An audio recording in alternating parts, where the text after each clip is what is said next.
할렐루야. 주 안에서 사랑하는 성도님들, 오늘은 11월 3일 화요일이고요. 시편을 레스다 51일차를 맞는 날입니다.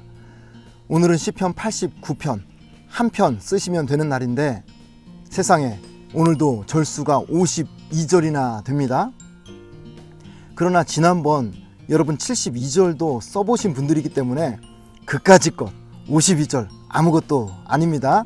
여러분들께서 기쁨으로 또 행복하게 이 말씀의 의미를 새기면서 쓰시면 충분히 큰 은혜를 누리면서 쓸 수 있으리라 믿습니다.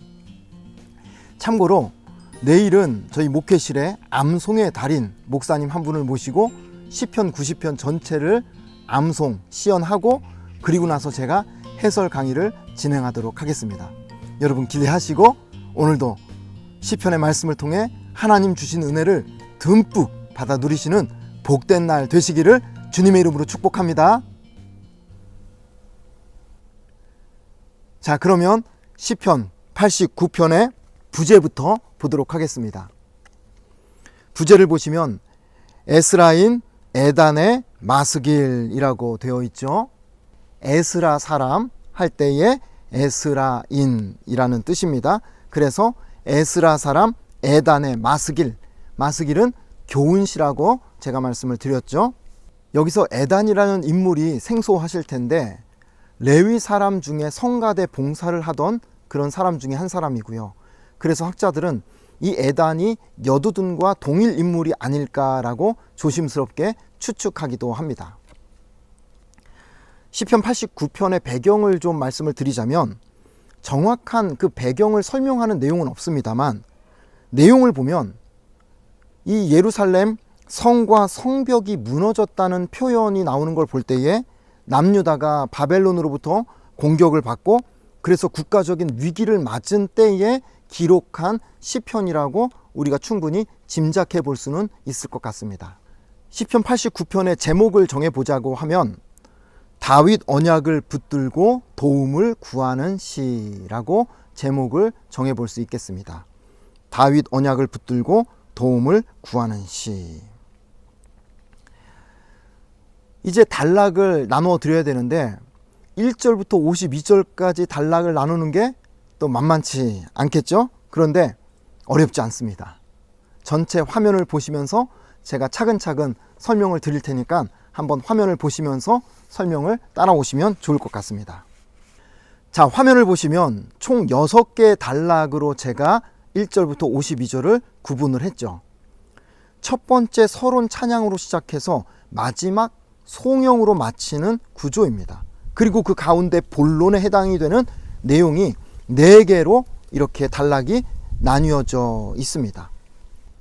자, 그러면 가운데 4개의 단락 설명을 간단하게 드리면 5절부터 18절까지는요, 하나님의 성품과 권능을 찬양하는 내용입니다. 우리식으로 이야기하면 하나님과 같은 분은 없습니다 라고 찬양하는 내용이죠. 19절에서 37절은 다윗과 언약을 맺으신 하나님을 찬양하는 내용입니다. 우리식으로 하면 다윗과 언약을 통해 왕위를 견고히 하신다고 약속하셨잖아요. 세 번째 단락은요, 38에서 45절인데 다윗 왕조의 위기 앞에서 탄식하는 기도입니다. 우리식으로 바꾸면 그런데 이대로 가다가는 다윗 왕조가 무너지게 생겼습니다. 그리고 46절에서 51절은 다윗 언약을 붙들고 간절하게 도우심을 간구하는 내용입니다. 다윗 언약을 기억하셔서 도와주세요 라는 내용이죠. 그리고 52절은 마지막 찬양으로 끝마치게 됩니다. 자, 그러면 이제 내용을 들어가기에 앞서서 용어 하나를 좀 정리를 해야 합니다. 그 용어가 뭐냐면 언약이라는 단어예요.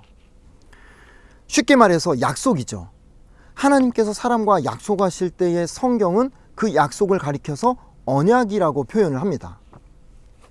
자, 그렇다면 다윗과 하나님이 맺으신 언약, 그 언약의 내용이 무엇인가를 이해해야 오늘 시편 89편 전체에 흐르는 이 시편 기자의 기도가 이해가 되는 거죠. 사무엘하 7장 16절에 하나님께서 다윗과 맺은 언약의 핵심이 나와 있어요. 한번 보실까요?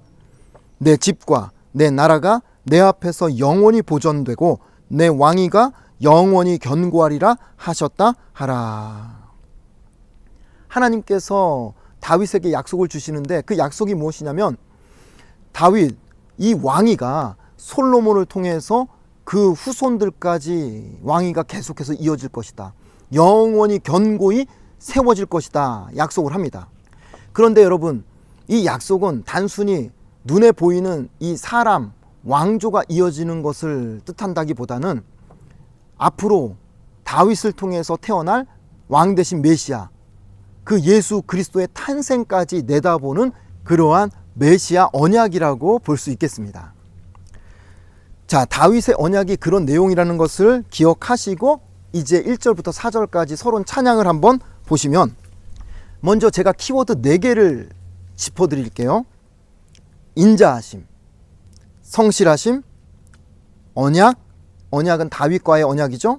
그리고 마지막은 영원히, 그리고 견고히. 이 4개의 키워드를 여러분이 체크하고 그리고서 1절부터 4절을 보시면 이해가 됩니다. 이 4단어를 연결을 해서 서론 찬양을 요약한다고 하면 이런 내용이에요. 하나님이 다윗과 언약을 맺으신 대로 하나님의 인자하심과 성실하심으로 다윗 왕조를 영원히 견고하게 하실 줄 믿습니다 라는 찬양의 내용입니다. 자, 이렇게 요약하고서 여러분 1절부터 4절까지 제가 읽어드릴 테니까 한번 보십시오. 이 내용이 눈에 쏙 들어올 겁니다.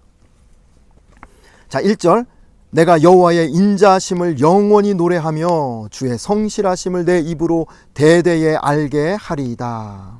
2절, 내가 말하기를 인자하심을 영원히 세우시며 주의 성실하심을 하늘에서 견고히 하시리라 하였나이다. 3절, 주께서 이르시되 나는 내가 택한 자와 언약을 맺으며 내 종 다윗에게 맹세하기를. 4절, 내가 내 자손을 영원히 견고히 하며 내 왕위를 대대에 세우리라 하셨나이다. 셀라. 제가 더 이상 설명드리지 않아도 4개의 키워드로 이 4개 구절이 충분히 이해가 될 것이라 생각이 듭니다. 이제 두 번째 단락으로 넘어가면요, 5절부터 18절까지는 하나님의 성품과 권능을 찬양하는 내용이에요. 우리식으로 하면 하나님과 같은 분은 없습니다. 자, 두 번째 단락에서는 제가 5절부터 18절까지 화면을 통해서 각 절마다 제가 읽으면서 하나님의 성품과 권능이 어떤 것인지를 단어로 제가 설명드리면서 넘어가도록 하겠습니다. 자, 한번 화면을 보실까요? 5절에 여호와여 주의 기이한 일을 하늘이 찬양할 것이요 주의 성실도 거룩한 자들의 모임 가운데에서 찬양하리이다. 5절에서는 하나님의 권능 그리고 성실하심. 자, 6절은 무릇 구름 위에서 능히 여호와와 비교할 자 누구며 신들 중에서 여호와와 같은 자 누구리이까. 7절, 하나님은 거룩한 자의 모임 가운데에서 매우 무서워할 이시오며 둘러있는 모든 자 위에 더욱 두려워할 이시니이다. 6절과 7절을 묶어가지고 권능이라고 쓰시면 될 것 같습니다. 8절, 여호와 만군의 하나님이여 주와 같은 능력 있는 이가 누구리이까. 여호와여 주의 성실하심이 주를 둘렀나이다. 권능 그리고 성실. 자, 9절, 주께서 바다의 파도를 다스리시며 그 파도가 일어날 때에 잔잔하게 하시나이다. 9절은 권능입니다. 10절, 주께서 라합은 애굽을 뜻하는 용어예요. 라합을 죽임당한 자같이 깨트리시고 주의 원수를 주의 능력의 팔로 흩으셨나이다. 10절은 뭐가 되겠습니까? 권능. 11절, 하늘이 주의 것이요 땅도 주의 것이라 세계와 그 중에 충만한 것을 주께서 건설하셨나이다. 11절도 권능. 12절, 남북을 주께서 창조하셨으니 다볼과 헤르몬이 주의 이름으로 말미암아 즐거워하나이다. 12절은 권능입니다. 그런데 여기서 다볼과 헤르몬이라는 단어가 나오죠. 이것은 이렇게 이해하시면 돼요. 이스라엘 지도가 요단강을 중심으로 서쪽과 동쪽으로 나뉘어지거든요. 서쪽에는 다볼이 있고 동쪽에는 헤르몬 산이 있는 겁니다. 그러니까 12절 보면 남과 북이 나오죠. 그리고 다볼과 헤르몬이 나오는 것은 동서를 가리키는 겁니다. 다시 말해서 동서, 남북 온 땅이 주의 이름으로 즐거워한다라는 뜻이 되는 거죠. 13절 보시면 주의 팔에 능력이 있사오며 주의 손은 강하고 주의 오른손은 높이 들리우셨나이다. 권능입니다. 14절은요. 의와 공의가 주의 보좌의 기초라 인자함과 진실함이 주 앞에 있나이다. 의 그리고 인자 진실. 15절은요. 즐겁게 소리칠 줄 아는 백성은 복이 있나니 여호와여 그들이 주의 얼굴 빛 안에서 다니리로다. 16절까지 그들은 종일 주의 이름 때문에 기뻐하며 주의 공의로 말미암아 높아지오니. 의입니다.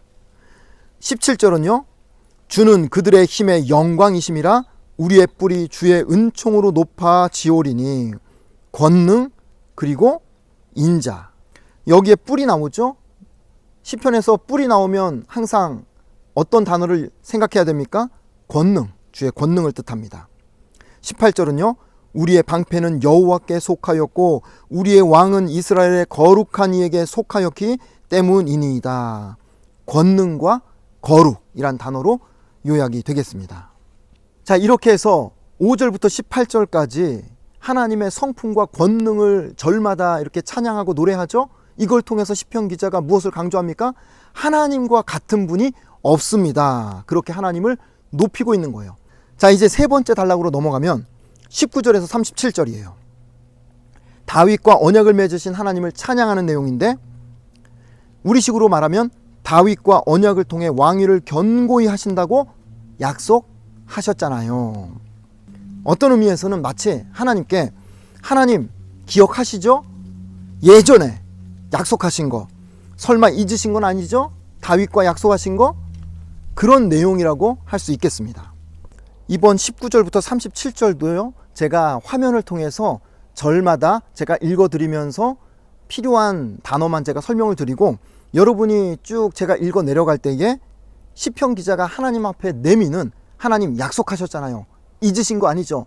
라고 이야기하는 내용이 무엇인지를 이렇게 읽을 때에 여러분이 파악을 하시면 쉬울 겁니다. 자, 화면을 보시면 19절에 그때에 주께서 환상 중에 주의 성도들에게 말씀하여 이르시기를 내가 능력 있는 용사에게는 돕는 힘을 더하며 백성 중에서 택함 받은 자를 높였으되. 자, 택함 받은 자 누구겠습니까? 다윗입니다. 20절 내가 내 종 다윗을 찾아내어 나의 거룩한 기름을 그에게 부었도다. 이 내용이 사무엘상 16장에 기름 부은 사건이 나옵니다. 21절 내 손이 그와 함께하여, 다윗과 함께하여 견고하게 하고 내 팔이 그를 힘이 있게 하리로다. 다윗을 힘이 있게 하리로다.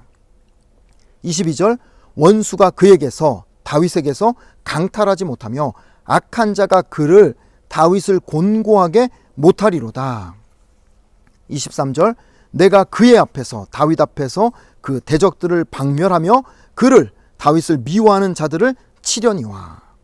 24절 나의 성실함과 인자함이 그와 다윗과 함께하리니 내 이름으로 말미암아 그의 뿔이, 다윗의 권능이 높아지리로다. 25절은요 내가 또 그의, 다윗의 손을 바다 위에 놓으며 오른손을 강들 위에 놓으리니. 여러분, 다윗의 손을 바다 위에 놓고 강 위에 놓는다는 뜻은 바다와 강을 정복한다라는 뜻입니다. 더 풀어보면 영토가 확장이 될 것이라는 그러한 의미죠. 26절 그가, 다윗이 내게 부르기를 주는 나의 아버지시요 나의 하나님이시요 나의 구원의 바위시라 하리로다. 27절 내가 또 그를, 다윗을 장자로 삼고 세상 왕들에게 지존자가 되게 하며. 28절 그를, 다윗을 위하여 나의 인자함을 영원히 지키고 그와 다윗과 맺은 나의 언약을 굳게 세우며. 하나님이 약속하셨다는 거죠. 29절에 또 그의, 다윗의 후손을 영구하게 하여 그의 다윗의 왕위를 하늘의 날과 같게 하리로다. 영원히 그 왕위를 견고히 세워주시겠다는 서론에서 이야기한 다윗 언약을 다시 한번 재확인하면서 하나님 앞에 찬송하고 기도하는 내용입니다. 자, 그 다음의 내용은 뭐냐면요, 아무리 그렇게 하나님이 언약을 맺었어도 30절부터 32절까지 그 언약을 지키지 않는다면, 사람 편에서, 그러면 하나님께서 징계하신다는 내용입니다. 한번 제가 읽어볼게요. 30절, 만일 그의 자손이 내 법을 버리며 내 규례대로 행하지 아니하며, 31절, 내 율례를 깨트리며 내 계명을 지키지 아니하면, 32절, 내가 회초리로 그들의 죄를 다스리며 채찍으로 그들의 죄악을 벌하리로다. 약속하셨어도 지키지 않으면, 너희들이 그 언약을 깨트리면 징계가 있다라고 하나님이 말씀하셨고, 시편 기자가 하나님 그걸 저희가 다 압니다. 우리가 지키지 않으면 하나님이 징계하신다는 걸 제가 압니다 라고 고백하는 내용이에요. 그런데 이제 33절부터 그러나 나의 인자함을 그에게서 다 거두지는 아니하며 나의 성실함도 패하지 아니하며. 이 말은 무슨 뜻입니까? 앞에서 징계하실 때가 있다고 했어요. 그러나 하나님은 하나님의 그 사랑을 다 거두지 않으시는 분이잖아요. 하나님의 성실함을 다 패하지는 않으시는 분이잖아요. 말하자면 하나님을 꼼짝 못하게 하는 그런 멘트를 지금 하고 있는 겁니다. 34절에 내 언약을 깨트리지 아니하고 내 입술에서 낸 것은 변하지 아니하리로다. 하나님 말씀하셨잖아요. 아무리 우리가 범죄한다 할지라도 하나님께서 징계를 하실지언정 그 약속을 깨트리거나 변개치 않으신다고 하나님 분명히 약속하셨잖아요. 35절은요, 내가 나의 거룩함으로 한 번 맹세하였은즉 다윗에게 거짓말을 하지 아니할 것이라. 하나님 일구이연 하실 분이 아니시잖아요.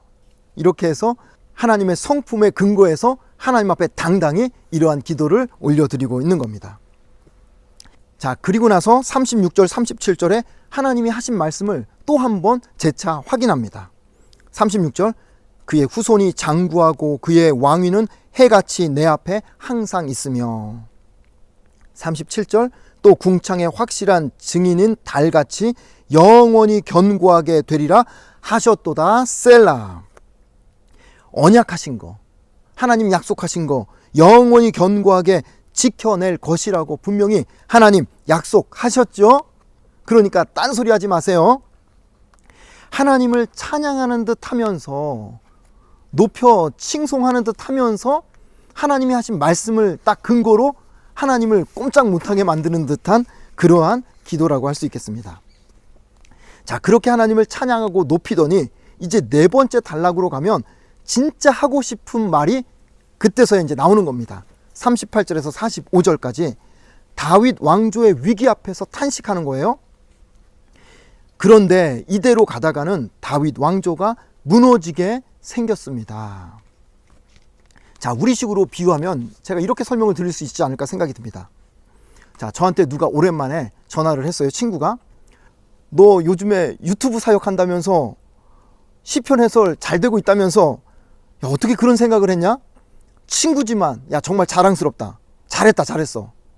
여기까지는 굉장히 듣기가 좋았는데 그 다음에 이제 이 친구가 하는 말이, 야, 그런데 있잖아, 사실은 내가 좀 돈이 좀 급하게 필요한데. 자, 이렇게 나오면 속으로 이제 생각이 들죠. 내 이럴 줄 알았다. 결국 중요한 얘기는 앞에 얘기가 아니라 뒤에 얘기구나. 이제 이런 생각이 들지 않습니까? 말하자면 앞에서 하나님을 칭찬한 것 거짓말 아닙니다. 진심이에요. 그러나 하나님을 엄청나게 높이고 칭송하고 찬양한 다음에, 그리고 나서 이제 진짜 하고 싶은 이야기, 다급한 요청이 바로 38절부터 나오는 거예요. 38절, 그러나 주께서 주의 기름 부음 받은 자에게, 이 기름 부음 받은 자에게 라고 할 때의 이 용어는 다윗을 가리킨다기보다는 이제는 다윗 왕조 전체를 가리키는 말입니다. 그 다윗 왕조에게 노하사 물리쳐서 버리셨으며, 바벨론의 침공을 받은 이 현실이 하나님께서 노하셔서 물리치고 버리신 듯한 느낌을 받는 거죠. 39절 주의 종의 언약을 미워하사 그의 관을 땅에 던져. 그의 관을 땅에 던졌다는 것은 여기서 관이 죽을 때 들어가는 관이 아니라 왕관을 의미합니다. 왕관을 땅에 던져서 욕되게 하셨다. 여러분, 왕의 왕관을 땅에 내동댕이 친다는 것, 이거 얼마나 왕으로서 치욕스러운 일입니까? 언약을 깨뜨리시는 듯한 그러한 느낌을 받는 거죠. 40절 그의 모든 울타리 성벽을 파괴하시며 그 요새를 무너뜨리셨으므로, 성을 무너뜨리셨다는 뜻이죠.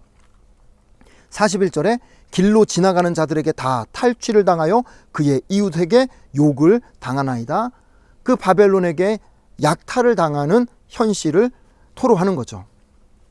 42절 주께서 그의 대적들의 오른손을 높이시고 그들의 모든 원수들은 기쁘게 하셨으나, 원수에게 하나님께서 승리를 주셨다는 겁니다. 43절 그의 칼날은 둔하게 하사 그가 전장에서 더 이상 버티지 못하게 하셨으며 그 민족 그 백성은 왕의 나라는 무능력하게 만들었다. 44절 그의 영광을 그치게 하시고 그의 왕위를 땅에 엎으셨으며 다윗 왕조의 그 왕위가 무너져 내렸다. 45절 그의 젊은 날들을 짧게 하시고 그를 수치로 덮으셨나이다. 셀라. 왕이 젊을 때 폐위를 당하고 수치를 당하는 이러한 현실을 하나님 앞에 탄식하며 쏟아내고 있는 겁니다. 자, 그러니 어떻게 해달라는 것인가? 이제 5번째 단락에 구체적인 요청이 나오죠. 46절부터 51절 다윗 언약을 붙들고 도우심을 간구하는 내용입니다. 다윗 언약을 기억하셔서 도와주세요. 46절에 여호와여 언제까지니이까 스스로 영원히 숨기시리이까 주의 노가 언제까지 불붙듯 하시겠나이까. 47절 나의 때가 얼마나 짧은지 기억하소서 주께서 모든 사람을 어찌 그리 허무하게 창조하셨는지요. 여러분, 하나님께서 더 이상 이제 진노를 거두어 달라고 요청하면서 나의 때가 얼마나 짧은지 기억해 달라는 말은 내가 살아있을 때 꼭 도와달라, 그런 이야기입니다. 48절도요. 누가 살아서 죽음을 보지 아니하고 자기의 영혼을 스올의 권세에서 건지리까 셀라. 죽기 전에, 죽음을 보기 전에 주의 구원하심을 보게 하옵소서라는 기도입니다. 49절은 주여 주의 성실하심으로 다윗에게 맹세하신 그 전에 인자하심이 어디 있나이까. 성실하심과 인자하심을 내밀고 하나님 앞에 그대로 좀 도와달라 하는 것입니다. 50절 주는 주의 종들이 받은 비방을 기억하소서. 많은 민족의 비방이 내 품에 있사오니. 하나님, 내가 이렇게 조롱당하고 비방당하고 이 나라와 이 민족의 이 어려움 겪는 것 하나님 기억해 주십시오.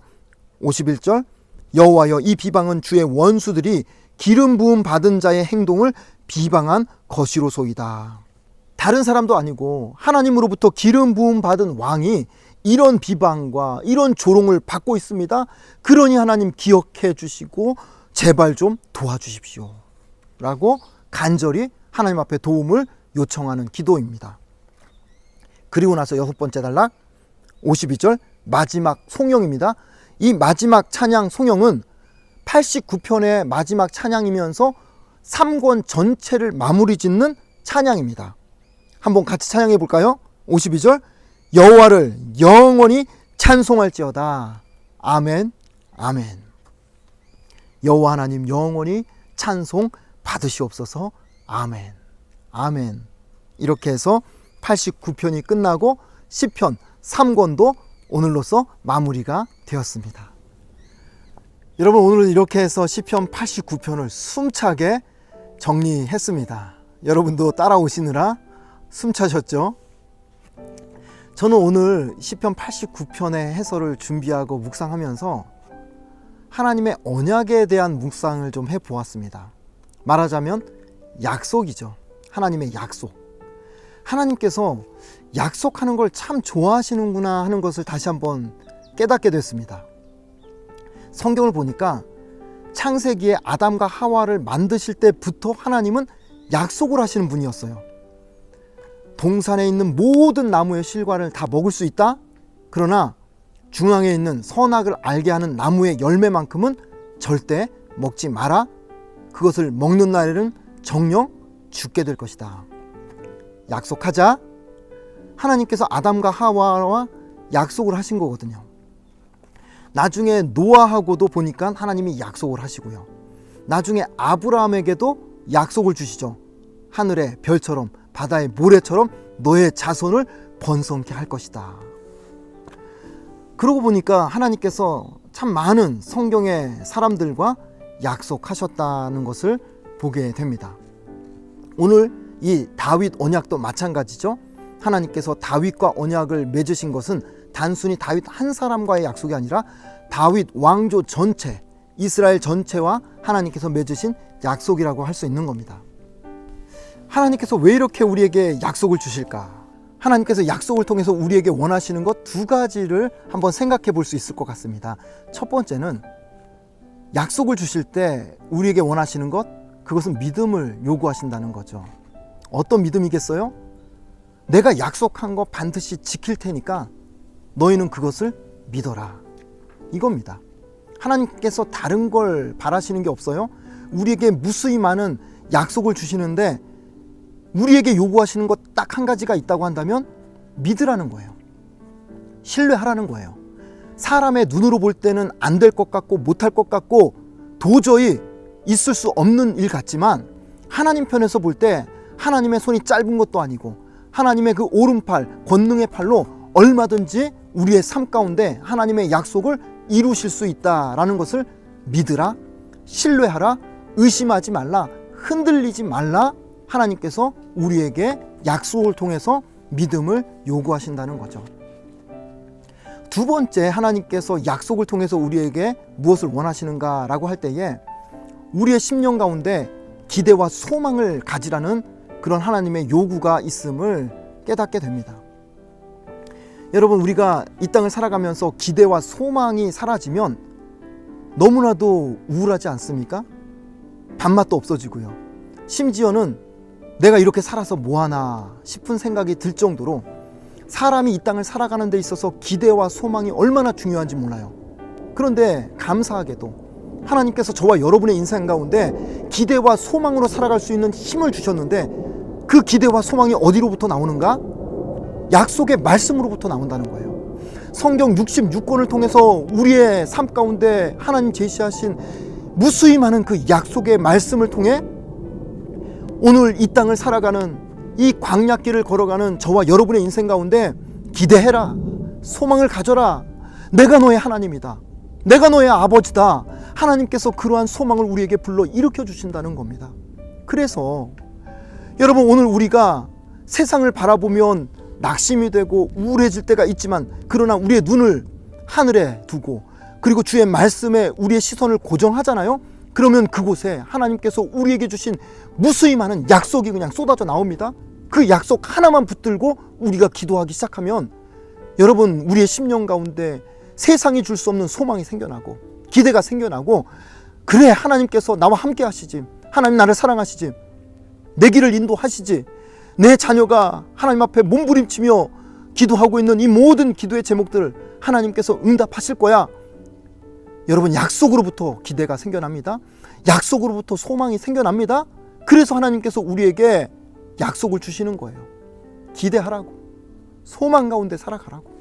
그러니 사랑하는 성도님들, 오늘 시편 89편이 길기는 하지만 절호의 기회입니다.